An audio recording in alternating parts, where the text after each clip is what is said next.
미국에서도 지금 뭐 미북 정상회담에 대해서 그 여러 가지 얘기 나오고 또 뭐 미국뿐만 아니라 일본 같은 데서도 이제 여러 가지 글이 나오는데 2월 5일자 그 니케이에 나온 그 글인데 니케이 홈페이지에 그 좋은 논문들이 드문드문 나옵니다. 소타로 수즈키라는 그 스태프 라이터 거기 이제 기자가 쓴 것 같아요. 미국이 북한한테 양보한대요. 미국이 북한한테 양보한다. 지금 그런 얘기들이 무지하게 많이 나옵니다. 미국이 뭐를 양보한다. 예, 그래서 뭐를 양보하느냐? 그러니까 북한이 원하는 걸 해준다. 그러니까 북한이 뭐를 원하는데 종전선언이랍니다. 종전선언. 그리고 또 북한이 원하는 게 연락사무소랍니다. 연락사무소. 그러니까 종전선언을 해주고 연락사무소를 열어주고 그러면 북한은 미국한테 뭘 해주는데 그 대가로 그러니까 nuclear facilities be inspected. 그러니까 북한에 있는 핵시설을 미국이 가서 보는 거예요. 검증하는 거. 그 조건부로 미국은 종전선언을 해주고 연락사무소를 개설해준다. 누가 손해인가요? 누가?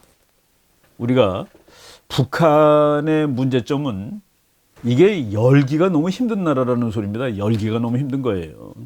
인스펙션 하려면 미국에 뭐가 들어가는 겁니까? 미국에 눈이 들어가는 겁니다. 정말 매 같은 눈을 가진 사람들이 북한을 들어가는 거예요. 그것도 몇 명 들어가야 될지도 모르고 그리고 누가 들어갈지도 모르고 아마 군인들 들어가겠죠. 전문가들. 김정일이 살아있을 때 미국의 대사관을 북한에다가 한번 평양에다가 그런 생각을 한 적이 있었습니다. 근데 결국은 포기했습니다. 감당이 안 될 것 같아서 포기한 거예요. 감당이 안 될 것 같아서. 미국의 대사관이 평양에 가면은 아마도 미국은 제일 큰 대사관을 지을 겁니다. 지금 북한에 와 있는 대사관 중에서 제일 큰 거. 그리고 온갖 최신 장비로 뭐 그냥 다 뭐 도청도 하고 관찰도 하고 하는 모든 걸 다 해놓지 않겠습니까? 그거를 과연 당할 수 있을까? 더 옛날에 김일성이 있을 때 그런 말을 했습니다. 김일성의 부하들이 중국 가서 보고 우리도 개혁 개방을 해야 됩니다. 중국 보니까 개혁 개방한다면 잘 살게 되는 것 같습니다. 그랬더니 김일성이가 김일성은 그래도 그 군사 전략에 대해서 조금 공부를 한 사람은 확실한 것 같아요. 야, 중국하고 우리는 달라. 걔네들은 종심이 깊어라고 얘기했습니다. 종심이 깊다. 종심이라는 거가 이제 뭐냐면은 그러니까 쉽게 얘기해서 휴전선에서 서울까지는 50km밖에 안 됩니다. 근데 휴전선에서 평양까지는 한 200km 되죠. 평양이 종심이 훨씬 깊은 겁니다. 그래서 서울이 평양보다 더 위험한 거예요. 휴전선에 더 가까우니까. 자본주의라는 그 당시에 저 사람들이 자본주의를 독이라고 쳤습니다. 그 독이 들어갔을 때 종심이 깊은 나라는 서서히 버틸 수가 있습니다. 그동안 이제 그 적응을 할 수가 있어요. 그래서 중국이란 나라가 자본주의를 받아들여도 종심이 깊기 때문에 그냥 그 독에 취해서 쓰러지지 않고 적응을 할 수 있다는 그 얘기죠. 근데 북한은 서구한테 개혁 개방을 하게 되면은 종심이 짧아서 우리는 곧 죽어 라고 얘기를 하는 겁니다. 여러분 그 북한이 이제 개방을 하겠다고 그래가지고 뭐를 이렇게 나라를 조금씩 열죠. 한반도 지도를 대한민국 빼고 북한만 딱 놓고 보면은 북한이 연 곳이 어디냐? 저쪽 그 신의주, 그리고 저쪽 그 나진 선봉, 그리고 금강산, 그리고 개성. 북한의 맨 끝 네 군데를 연 겁니다. 왜? 그게 사회주의의 수도인 평양에서 제일 먼 곳이거든요. 중심을 조금이라도 길게 해보려고. 바로 북한이 개혁 개방을 하게 되면 우리 시스템은 간다라고 생각하고 있기 때문에 그래서 그거를 그렇게 오랫동안 열지를 못하고 있었던 겁니다. 그리고 김일성, 김정일, 김정은 체제가 유지하기 위해서는 문 닫아 걸고 있는 것밖에 방법이 없어. 그 문 닫아 걸고 살려니 핵을 만드는 것이죠. 그래서 저는 그 핵시설 사찰을 해주고 종전선언 연락사무소 이게 북한이 핵시설 사찰하고 이걸 바꿀 수가 있을까 하는 그런 의심을 사실 듭니다. 또 이제 미국 사람이 쓴 거예요. 피터 브룩스라는 그 미국의 연구자인데 내셔널 시큐리티 담당하는 뭐 기자죠. 전문가인데 그 사람이 2월 6일 날 쓴 논문 제목이 This is no time for an artificial peace in Korea. 지금은 한국에서 가짜 평화를 만들 시간이 아니다. 지금 종전선언하면 평화가 옵니까? 종전선언하면은 가짜 평화다 하는 그 얘기죠.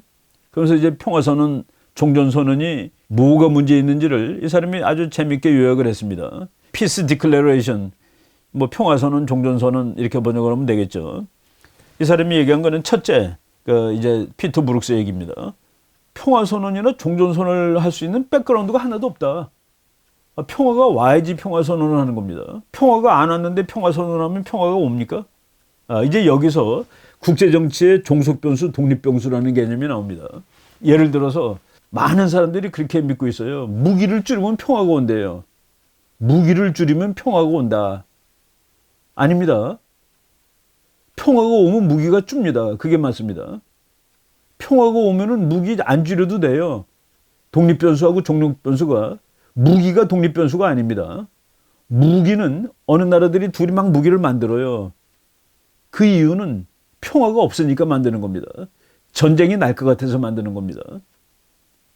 그 전쟁이 날 것 같은 상태를 없애면은 무기가 없어지는 거예요.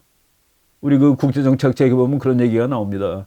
한스 모겐소 교수 같은 그 참 일인자들이 뭐라고 얘기했냐면은 군비가 늘어난다는 것은 국제정치가 나쁘다는 징후를 얘기하는 것이지 그것 때문에 국제정치가 나빠지는 것이 아니답니다. 그런데 국제정치가 나빠서 전쟁할 것 같은데 전쟁 안 하자고 선언하면 전쟁이 끝나냐. 첫 번째, first, a real background. 지금 평화 선언할 수 있는 근거가 없다는 얘기입니다. 두 번째, 그걸 해봤자 무슨 변화가 일어날 것 같지가 않다. 남북한에 지금 북한이 원하는 게 종전선언이라고 그러는데 종전선언을 하게 되면 미군이 나가나요? 그리고 한국군 줄이나요? 북한군 줄일 수 있나요? 두 번째 이유입니다. 이제 피터 브룩이 말한 근거가 없고 그거 해봤자 무슨 변화가 있겠느냐. 미군이 변할 거고 북한이 군사력 줄일 거고 남한이 군사력 줄일 거냐. 그거 하면 북한이 정말 핵을 없앨 거냐. 핵을 줄일 거냐. 이런 거 아닌데 평화선언을 어떻게 하느냐라고 얘기를 했습니다. 저는 제 나름대로 종전선언이라는 말이 지금 많이 회자되고 있는데 무슨 전쟁을 끝낸다는 소리입니까? 6.25를 끝낸다는 소리입니까? 앞으로 다가올 전쟁을 끝낸다는 소리입니까? 종전선언 그러면은 이 전쟁을 끝내자라는 말이 들어가야 될 거예요. 1950년 6월 25일부터 그러니까 종전선언이니까 6.25 전쟁을 끝낸다는 소리겠죠.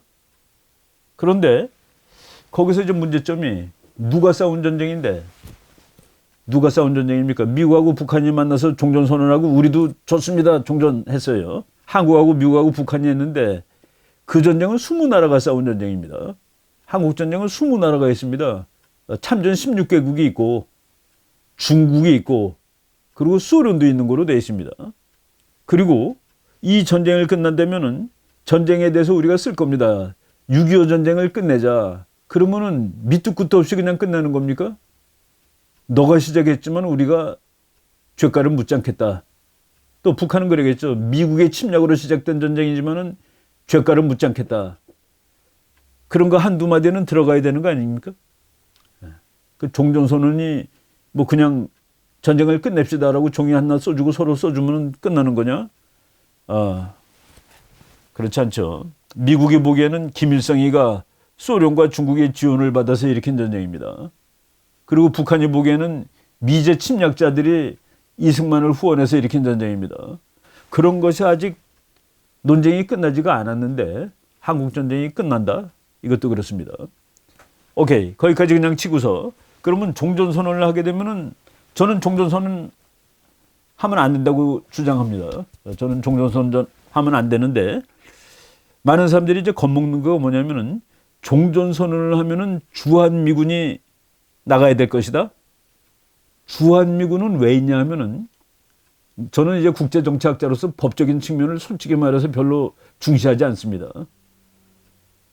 한미방위조약 한 페이지짜리 때문에 한반도에 평화가 60년 있었던 것은 아닙니다. 한반도에 평화가 있었던 것은 그 종이가 있어서가 아니라 미군이 있어서입니다. 한국군이 있어서입니다. 북한보다 맨 처음에는 약했지만은 지금은 북한보다 결코 약하지 않은 그래서 평화가 유지되는 것이지 종이 쪼가리로 유지되는 게 아니에요. 그래서 종이 쪼가리 하나 썼다고 또 뭐 평화가 오는 것도 아닙니다. 그런데 주한미군을 애써서 법적으로 따지자면은 6.25하고 주한미군은 관계가 없습니다. 지금 주한미군이 있는 것은 6.25가 끝나고서 무려 1년 4개월 만에 이제 효력을 발휘한 1954년 11월 18일 날 효력을 발휘했으니까 전쟁은 53년 7월 27일 날 끝나고 무려 1년 몇 개월 만에 효력을 발휘한 한미 상해 방위조약 제4조에 의해서 주한미군이 있는 겁니다. 그러니까 종전선언 됐으면은 주한미군이 나가야 된다 그러면은 종전선언 됐으면 한미방위조약 폐기돼야 된다는 거랑 똑같은 논리가 되는 겁니다. 그렇지 않죠.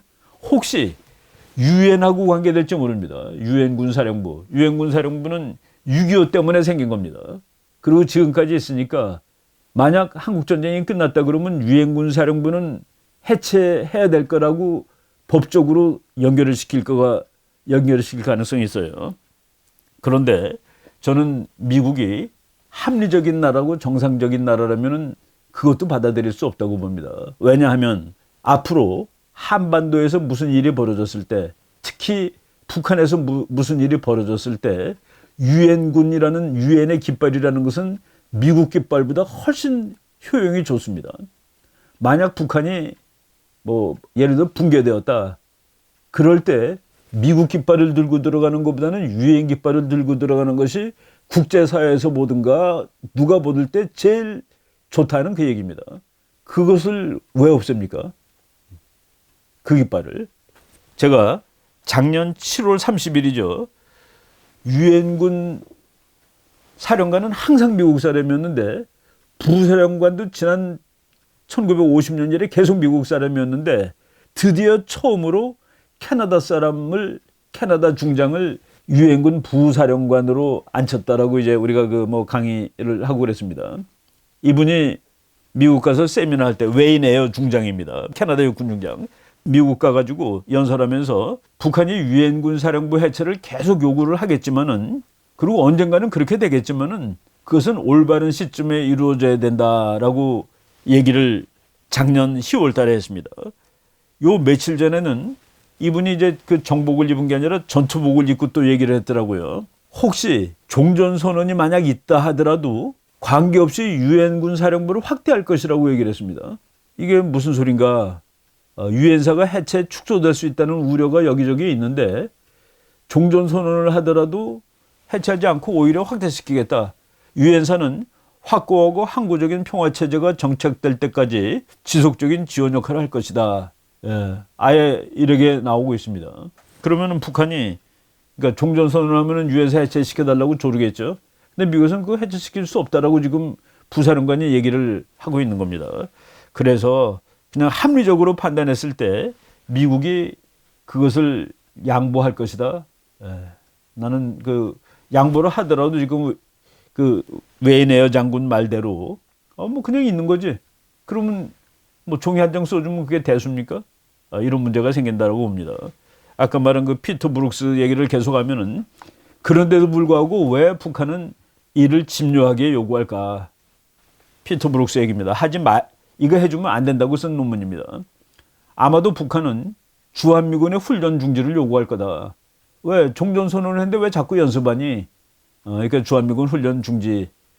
군대는 훈련 안 하면은 사실은 뭐 이게 다 망가지죠. 능력이 떨어집니다.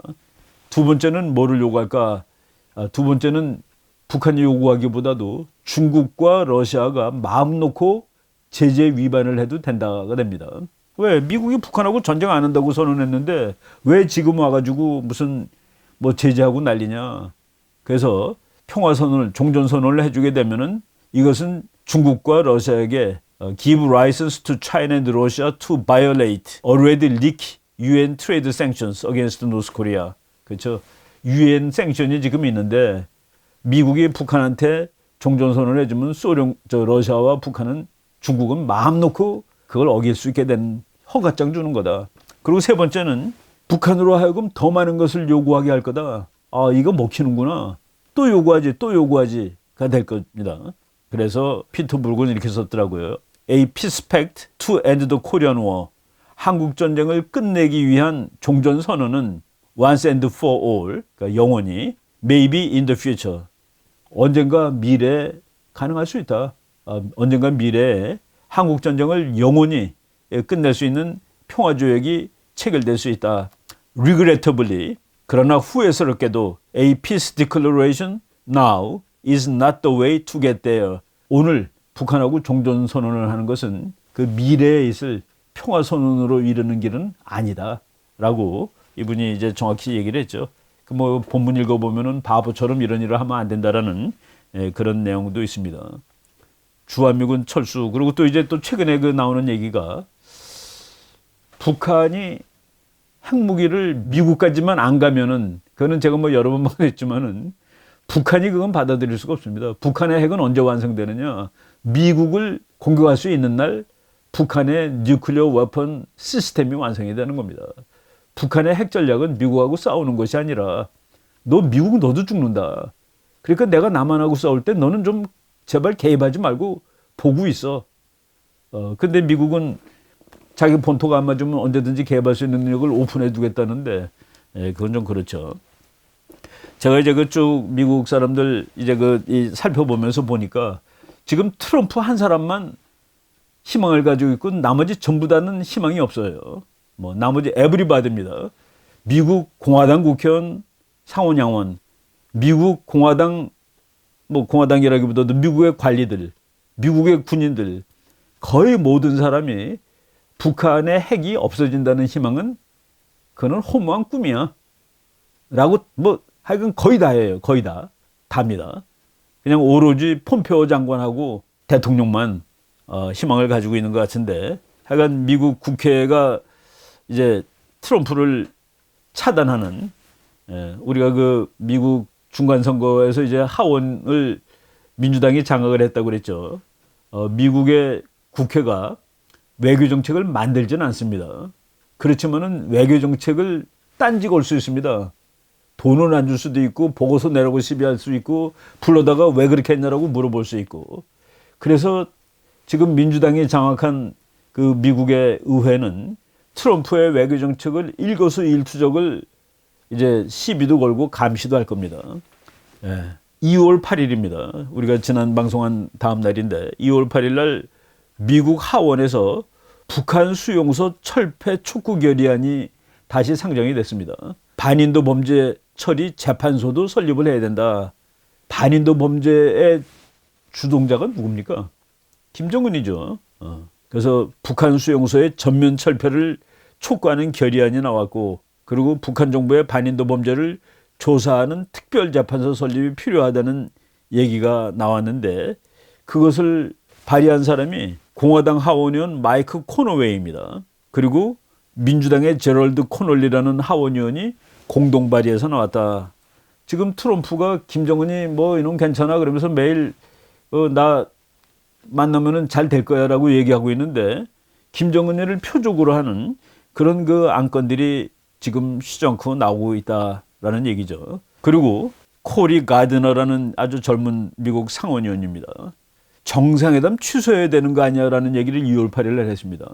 북한의 구체적 비핵화 조치가 먼저 선결돼야지 이거 만나면 뭐하냐 하면서 이 사람 말을 직접 인용을 하면은, 북한이 구체적 비핵화 조치를 취하지 않는다면 도널드 트럼프 대통령은 정상회담을 취소해야 한다.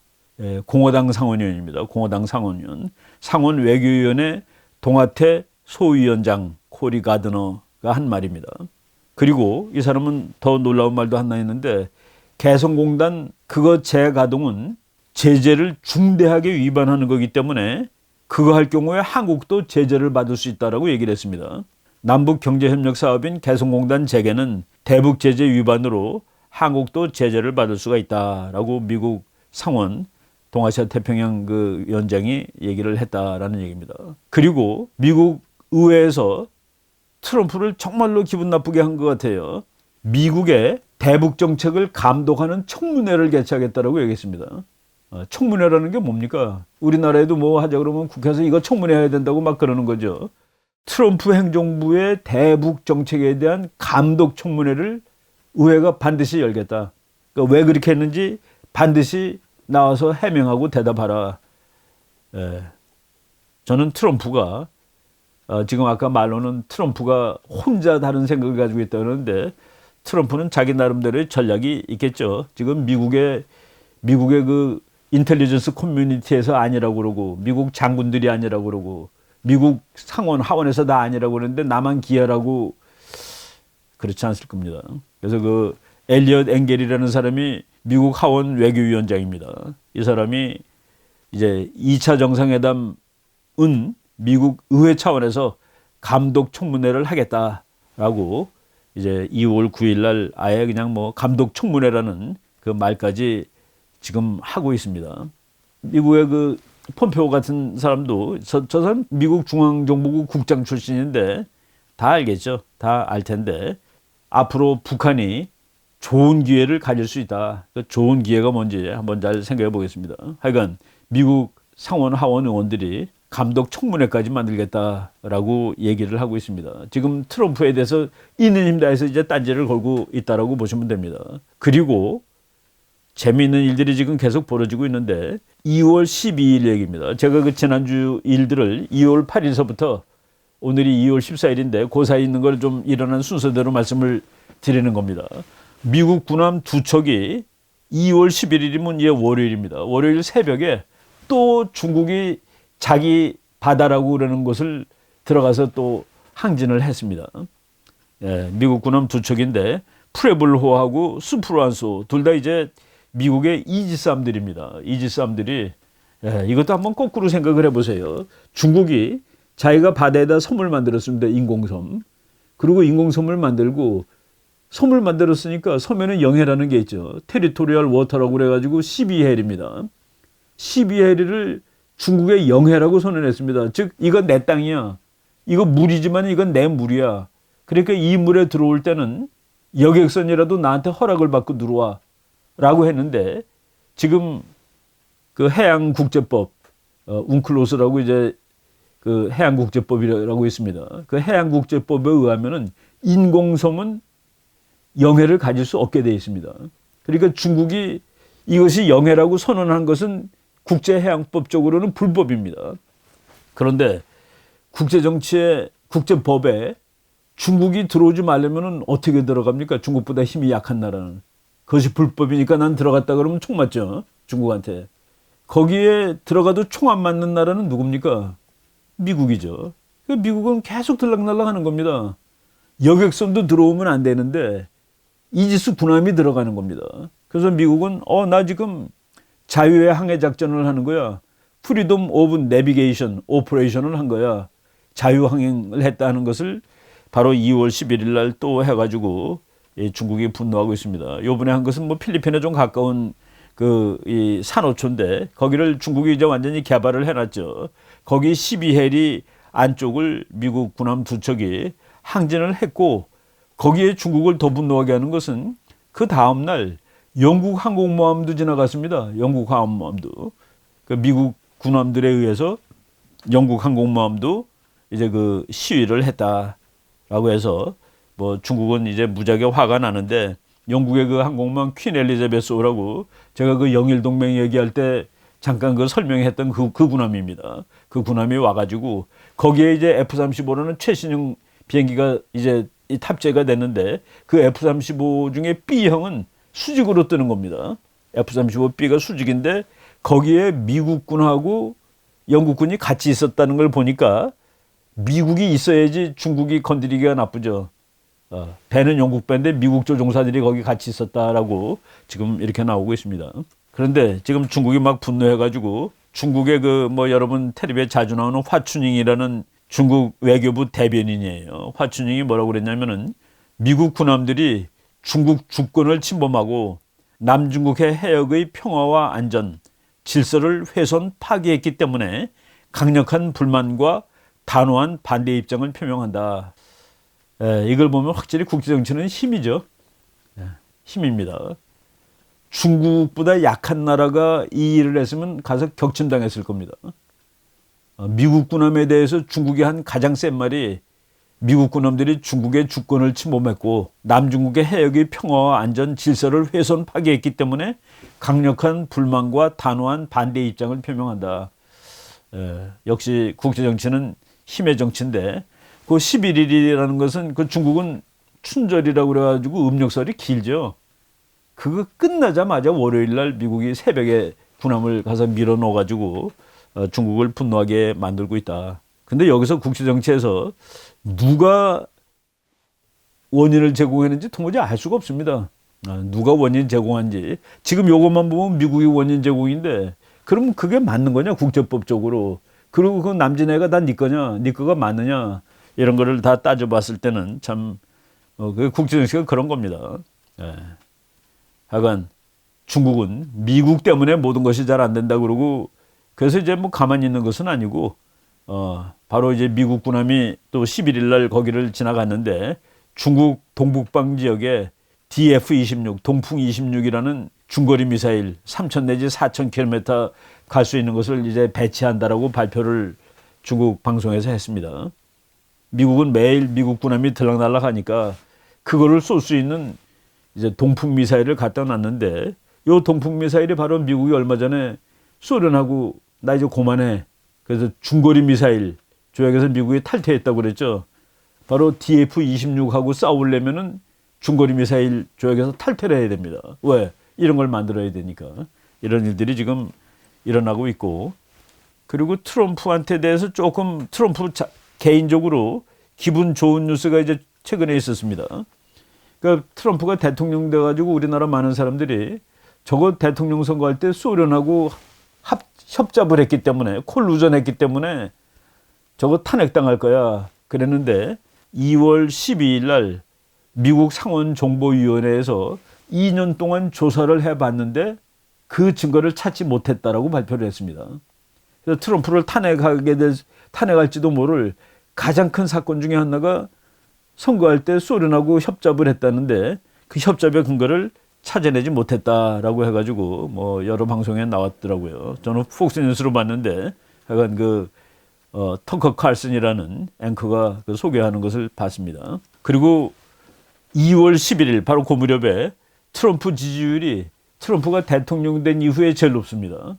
52%. 그 라스무센이라는 데서 이제 조사했는데 라스무센이 그 아주 그 이 명수입니다. 잘 맞히는데 요번에 23개월 만에 52%로서 가장 높았다. 그런데 요 무렵에 여론조사로 따지면은 오바마보다도 높고 그리고 클린턴보다는 확실히 높습니다. 클린턴은 그때 아주 뭐 형편없었는데 트럼프가 지금 52%를 기록해가지고 지금 정도로 나가면은 다음번 대통령 또 될 것 같다라는 그런 얘기가 나오고요. 그리고 이제 2월 11일 날 갤럽 여론조사에 보니까 이제 미국 사람들이 confidence in their finance, 자신들의 그 재정 상황, 내 주머니가 두둑하다, 내 재정 상황이 어떠냐에 대해서 그 confidence, 신뢰성이 거의 최고점에 이르렀답니다. 나 요새 돈 좀 있어, 주머니 사정이 괜찮아 하는 것이 뭐 16년 만에 최고, 그리고 역사상 최고 기록에 근접을 했다라고 이제 그 뭐 70%, 69%가 괜찮아라고 대답을 했답니다. 그리고 역사상 최고 기록은 71%래요. 그러니까 지금 뭐 트럼프는 이제 좀 뭐 잘 나가고 있는 것 같고요. 그리고 이제 제가 그 아까 청문회를 자주 한다고 그랬는데 다른 때보다 유난히 청문회가 많은 것 같습니다. 미국에.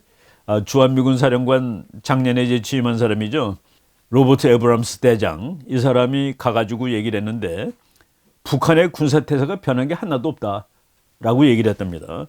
그리고 4년 동안 지난 4년을 봤는데 북한의 군사 특히 이제 동계훈련이 전혀 규모가 줄지 않고 그대로 진행이 되었다.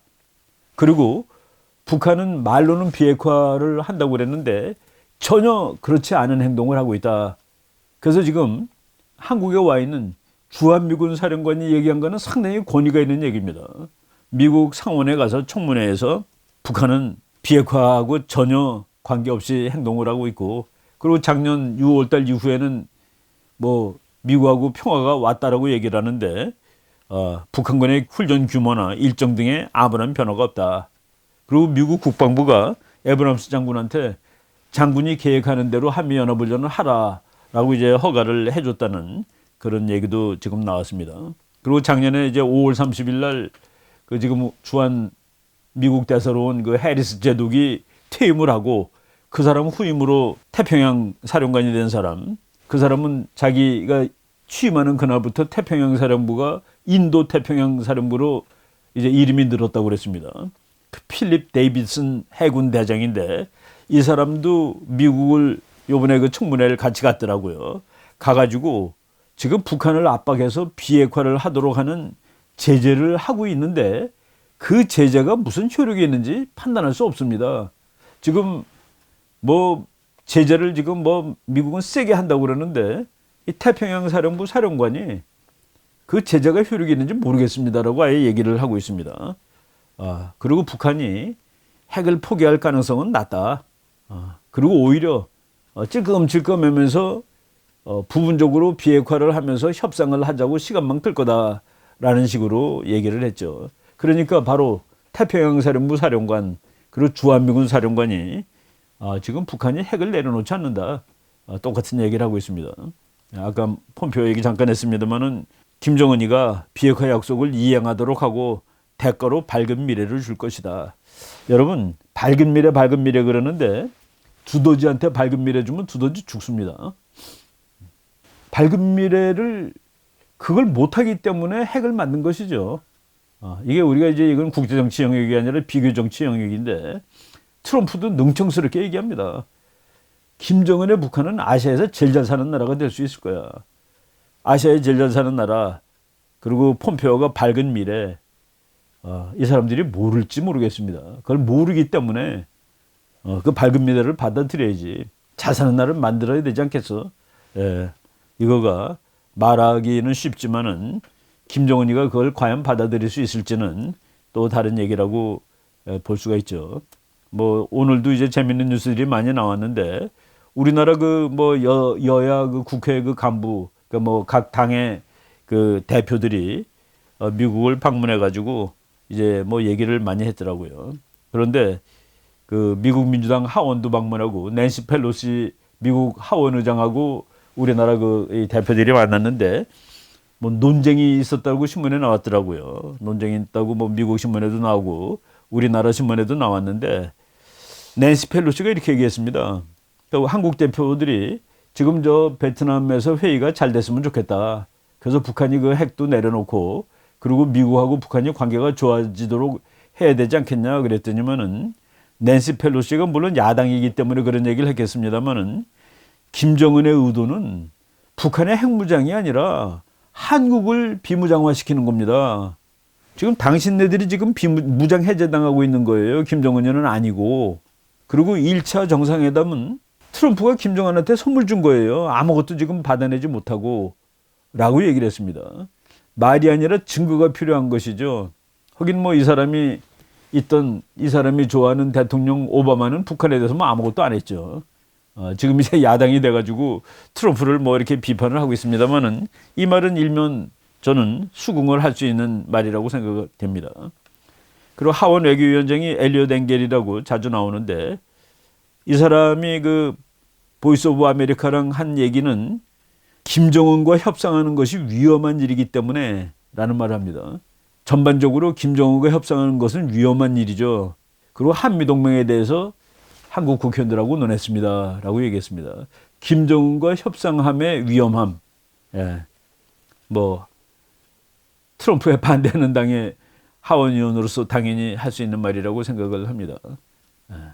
그래서 우리 국회의원들하고 낸시 펠로시는 미국에서 상당히 좌파죠. 이 사람이 한 말 몇 가지만 재밌는 말들이 있기 때문에 우리 측에서 이렇게 얘기를 한 것 같아요. 그 미국 회담이 성공을 하기를 원한다. 그랬더니 펠로시가 나는 북한 믿지 않습니다. 라고 얘기를 했고 그 우리나라 이제 국회의원 일행이 북한이 베트남처럼 미국의 우방이나 친미 국가가 되면은 미국에도 도움이 되지 않겠느냐. 하노이 2차 북미 정상, 이 사람들은 이제 북미라고, 저는 미국이라고 합니다. 정상회담이 성공하도록 분위기를 만드는 게 중요하다라고 하니까 펠로시는 싱가포르 회담도 다 쇼지. 쇼라고 이제 얘기를 해버리는, 싱가포르 회담도 아무런 성과가 없었고 실패작이고 쇼이지 않았느냐라고 얘기를 하고 서로 이렇게 뭐 논쟁을 30분 만나기로 했다가 거의 그 1시간을 얘기를 했는데 이거는 상당히 그 외교적으로는 이 정도면 좀 문제가 있다라는 생각이 듭니다. 나는 결과를 낙관하지 않는다. 그러면서 당신네들 말이 맞고 내 말이 틀리길 바란다라고 이제 마무리를 졌다라는 그런 뉴스가 뭐 우리나라 신문에도 나오고 미국 뉴스로도 다 나왔습니다. 예, 이런 것들이 지금 이번 주에 있는 일인데 예, 한번 두고 보십시다. 이 베트남 회의가 계획대로 잘 열릴지도 두고 봐야 됩니다. 국제정치는 뭐 변수라는 게 많죠. 국제정치에서는 뭐 돌발 변수도 있고 그래서 지금 뭐 앞으로 한 2주 남았는데 옛날에 미국에서 보세요. 그 트럼프가 6월 12일 날 회의하는데 5월 20 며칠 날 안 한다는 편지까지 썼습니다. 지금 어떻게 될지 우리가 이제 이 상황을 이제 두고 봐야 되는데 일단 지금 일들이 진행되기 때문에 뭐 우리가 예의주시 뭐 해야 되겠습니다. 그렇지만은 지금 제가 얘기했다는 듯이 우리가 너무나도 야 이거 미국 이런 거 양보하고 근데 북한의 경우도 핵을 관둔다는 건 북한은 거의 목숨을 건 양보라고 보셔도 될 정도로 이제 북한한테도 쉽지 않은 일이 될 것 같아요. 그래서 하여간 우리가 지금 상황이 이제 계속 진행될 텐데 국제 정치 뭐 쭉 한번 뭐 예의주시하면서 살펴보도록 하겠습니다. 오늘 거는 뭐 이 정도까지 말씀을 드리고 또 다음 주에 뵙도록 하겠습니다. 예, 여러분 고맙습니다.